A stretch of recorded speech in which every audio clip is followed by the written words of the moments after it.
Europe 1, historiquement vôtre.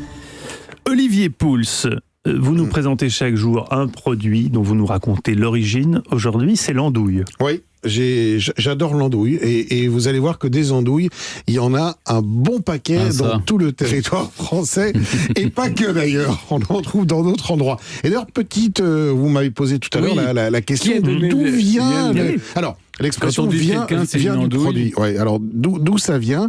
Alors c'est probablement elle est déviée de un métier qui s'appelait le dépendeur d'andouilles. Parce que les andouilles, il faut les fumer, il faut les suspendre, il faut les sécher.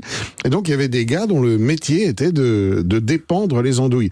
Alors, vous imaginez bien que pour être dépendeur d'andouilles, avoir inventé le couper le beurre. Il fallait pas être brillantissime. Et donc dépendeur d'andouilles serait peut-être devenu andouille. Je sais pas si j'aurais aimé être dépendeur d'andouille, mais en tout cas en manger je veux bien.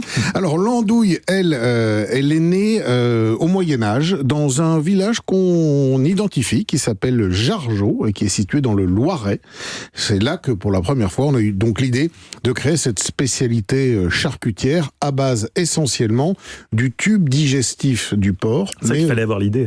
Oui, c'est vrai que c'est quand même gonflé quoi. Le type il dit tiens, qu'est-ce qu'on pourrait faire avec ça? Mais tu vas voir, on va le cuire, on va le mettre dans un bouillon, on va le fumer, ça va être délicieux.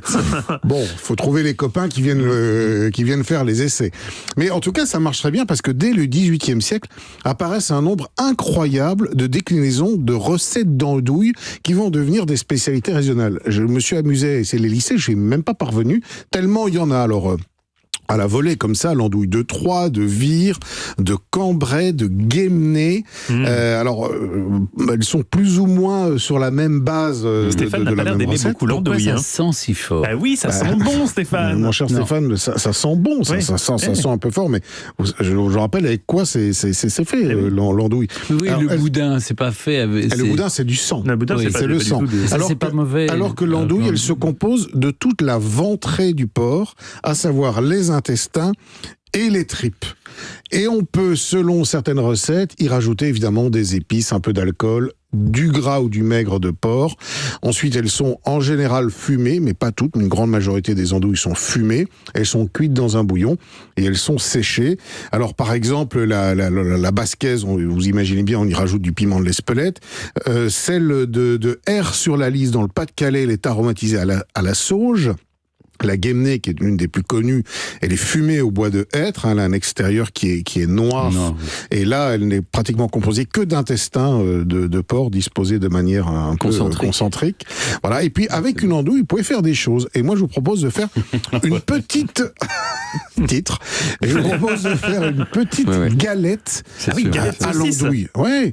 Mais un truc un peu gourmand, des galettes de sarrasin, une andouille que vous avez coupée en belles tranches, un oignon fondu, un peu de fromage râpé, le titre s'éloigne. Ouais, le titre s'éloigne.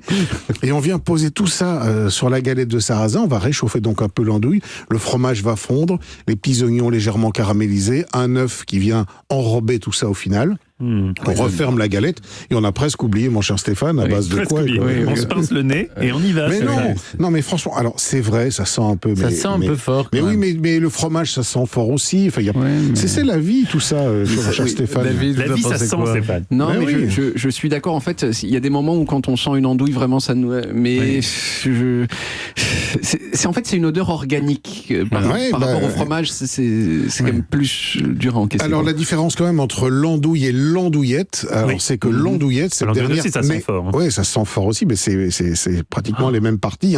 L'andouillette est plus petite, elle n'est pas fumée et elle est farcie en général de petits hachis de porc. Et celle-là, c'est à vous de la cuire, idéalement sur les braises par exemple, alors que l'andouille, elle est prête à l'emploi quand vous l'achetez. Quelle belle andouille. Merci Olivier. On retrouve toutes vos recettes sur le site europe1.fr.